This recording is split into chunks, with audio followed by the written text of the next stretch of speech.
Hello. Today I want to talk about something that is very dear to me, the understanding of the mind, the heart, and the body. Three types of intelligence that we have, three sources of information that we have to be informed on how to move in life, how to tread course, and how to take the path.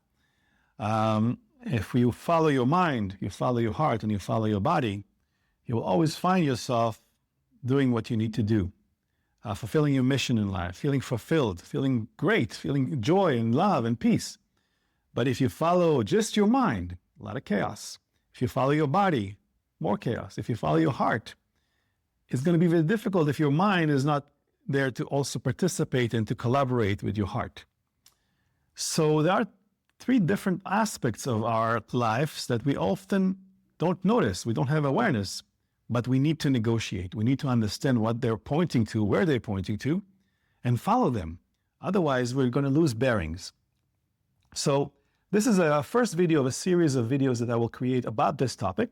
I will speak specifically about the mind and the heart and the body in different videos, and specifically go into detail of how to notice them, how to follow them, what's the purpose, what's the message.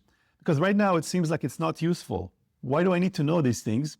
It may feel like that to you, but there is deep knowledge there. And once you figure this out, once you take it on to yourself to notice what the body is telling you, what the mind is telling you, and what the heart is telling you, really there's no confusion. And these are really useful, right? You want to know what is the right decision. You want to know what to choose.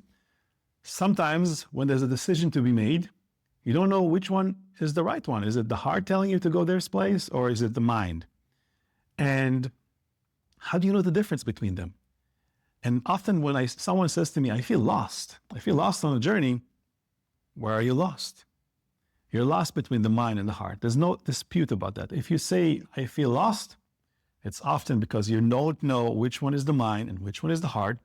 And even if you know the differences, there's a tendency, a conditioning to follow the mind first. We prioritize the mind because we believe, of course, justifiably, that it will lead us to a safer place. Sometimes safety is not what the message is. Sometimes, of course, we have to be safe on this journey. We have to create a place where we're living a long life.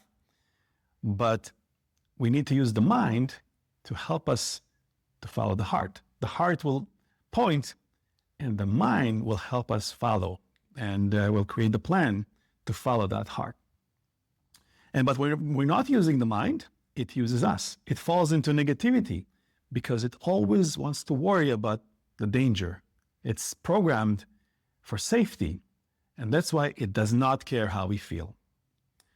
And the third aspect is the body. The body informs us. It informs us when we're tired. It informs us when we're hungry. It informs us when we feel hot. These are this type of information the body gives us, and also if you bring awareness, it also notices, the body also knows when something feels off. You feel a heart race, your heart racing all of a sudden, or you feel like there's a quenching in your stomach. This is when you resist something in life. This is when you resist something in the mind. The body is informing you, and we can use that information to ease the tension, to bring a non-resistance into life, and to share the rest of the elements that, okay, I'm good, or like to notice, okay, this is something's happening here that I need to pay attention to through the mind or through the heart. So these aspects dancing together all the time, and if we align all of them together, mind, body, and heart, we're actually doing exactly what the universe wants us to do. There's no confusion. There's no regret following the heart, by the way. No one says, I followed my heart and I deeply regret it. It's just something not logical even to say. But when we do regret, it's often because your mind was telling you to go this path, your heart was telling you to go this path, but you chose the mind. Right? All regret comes from choosing the mind. There's no regret coming from choosing the heart. If you go deeply, notice in your life, is this true or not? You will notice that actually it's complete truth. All of regret, mostly we don't regret things because we've learned, right? Everything brings some learning. We wouldn't change any of it. But if there's some inklings of regret, it's because the feeling was there, but you chose the mind. So we will discuss that in later videos, but for now, I just wanted to introduce these three aspects of us. And please follow, subscribe, click the like button. It helps me to see that someone is watching and someone feels it's meaningful. It's really about negotiating life more easily, more with joy, and feeling love more in our life, feeling love for life. A lot of times the suffering comes in and we don't know, we don't have a bearing on life. This information that I share on this channel is what I've learned along the way through my journeys and through deep exploration. So I share it with love. If you follow me, it would be a nice gesture from you. Again, see you in the next video, and thank you for your time.